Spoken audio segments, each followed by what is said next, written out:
یہ پاکستان کی سیاسی تاریخ میں پہلی بار ہوا ہے کہ ملک میں ہر سطح کے اقتدار کا فیصلہ کرنے والے ہاتھوں کی صفائی دھندلائی ہوئی نظر آنے لگی ہے اور ہر قسم کی معلومات کی تیز ترین روانی نے بہت کچھ عیاں کرنا شروع کر دیا ہے۔ اگرچہ ہمارا روایتی میڈیا دیر تک واقعات کو یاد رکھنے یا ان کو بطور مثال پیش کرنے کی عادت نہیں ڈال سکا، لیکن پھر بھی واقعات اتنی تیزی کے ساتھ رونما ہو رہے ہیں کہ ان کو بالکل بھول جانا ممکن نظر نہیں آتا۔ مثال کے طور پر گزشتہ روز تحریک انصاف کے رہنما اور سابق وفاقی وزیر اطلاعات و نشریات فواد چودھری نے ایک ٹی وی پروگرام میں اعتراف کیا ہے کہ موجودہ وفاقی وزیر داخلہ رانا ثناءاللہ کے خلاف منشیات کا غلط کیس بنایا گیا۔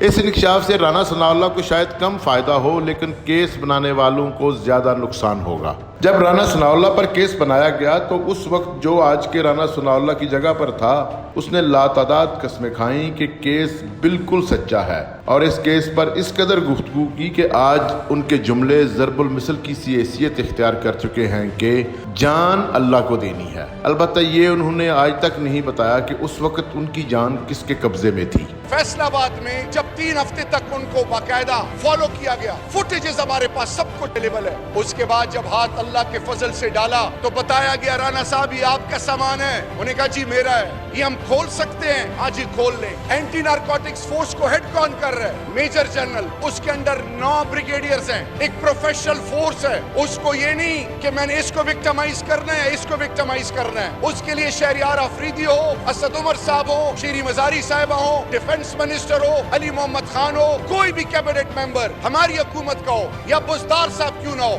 یا میرا پرائم منسٹر کیوں نہ ہو، قانون سے بالاتر کوئی نہیں۔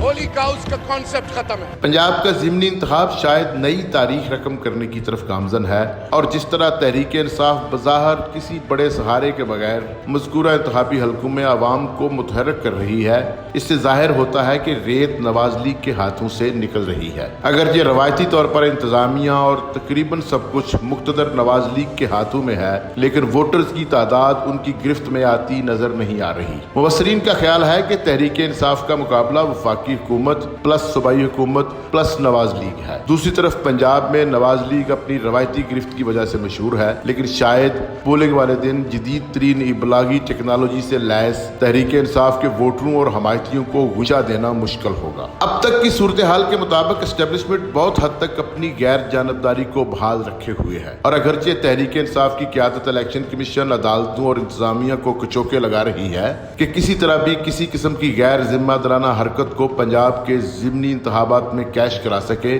لیکن اس ضمن میں ابھی تحریک انصاف کو کامیابی حاصل نہیں ہوئی۔ لیکن یہاں پر دوسرا پہلو بھی مد نظر رہنا چاہیے کہ اگر تحریک انصاف اپنا شدید دباؤ برقرار رکھتی ہے تو مذکورہ اداروں کے بارے میں یہ تاثر بھی ابھر سکتا ہے کہ وہ دیوار کے ساتھ لگا دیے گئے ہیں اور عمران خان ایک نئے فاتح کے طور پر ابھر رہا ہے۔ اس صورت میں کوئی بھی ادارہ آگے بڑھ کر فیصلہ کن کردار ادا کرنے سے ہچکچائے گا، اور ہر 2 صورتوں میں تحریک انصاف فائدے میں رہے گی۔ نواز لیگ اپنے طور پر تحریک انصاف کی سابق حکومتوں کے بلنڈرز کو سامنے لانے کی کوشش کر رہی ہے، اور جہاں نیب جیسے ادارے کو اس کے چیئرمین کی اوچھی حرکتوں کی وجہ سے شرمندگی کا سامنا ہے، وہاں پنجاب کے سابق وزیر اعلیٰ عثمان بزدار، اس کی مبینہ ساتھی فرح گوگی اور پرنسپل سیکرٹری طاہر خورشید وغیرہ کے کارناموں کو سامنے لایا جا رہا ہے۔ لیکن ایسا لگتا ہے کہ ان تمام انکشافات اور مبینہ کرپشن کی خبروں سے پنجاب کے 20 ضمنی انتخابی حلقوں کے عوام کو کوئی سروکار نہیں، اور وفاقی و صوبائی حکومتیں محض اپنی توانائی ضائع کر رہی ہیں۔ تحریک انصاف نے الیکشن کمیشن کو اس حد تک دیوار کے ساتھ لگا دیا ہے کہ انتخابات والے دن الیکشن کمیشن کی معمول کی کوئی بھی غلطی